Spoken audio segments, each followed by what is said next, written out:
আসসালামু আলাইকুম প্রিয় দর্শক। এই যে এখানে এগুলো হলো চিচিঙ্গা, কিন্তু আসলে আমার গাছগুলো সব মারা যাচ্ছে একমাত্র পানির সংকটে। এই যে দেখুন, বেগুন গাছ হইতে বেগুন গাছে যত ফুল দিছে, এই বেগুন গাছ এখন আমার বুক সমান হয়ে গেছে। এই যে বেগুন গাছগুলা দেখুন, এগুলা কিন্তু আমার বুক সমান হয়ে গেছে, এই যে সম্পূর্ণ ফুল দিয়ে দিছে। তাই এই যে আমার এখানে এত সুন্দর গাছ, এই গাছগুলা কিন্তু আমার নিজের বুকের সমান হয়ে গেছে। তাহলে এই গাছ যদি আমার সমস্যা হয় কিবা মারা যায়, তাহলে কত না কষ্ট লাগবে, কত না দুঃখ লাগবে।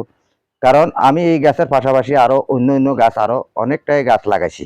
এই যে দেখুন, এখানে আমি যে গাছগুলা লাগাইছি, এই যে এখানে এখানে আছে, ওইখানে আছে, ওইদিকে আছে, এখানে নতুন কিছু গাছ আছে। এই যে এখানে বেগুন চলে আসছে, এই যে এখানে বেগুন চলে আসছে।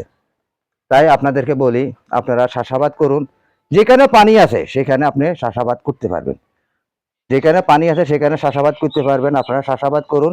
সকলকে সেই প্রত্যাশা জানিয়ে এখান থেকে বিদায় নিচ্ছি। আসসালামু আলাইকুম।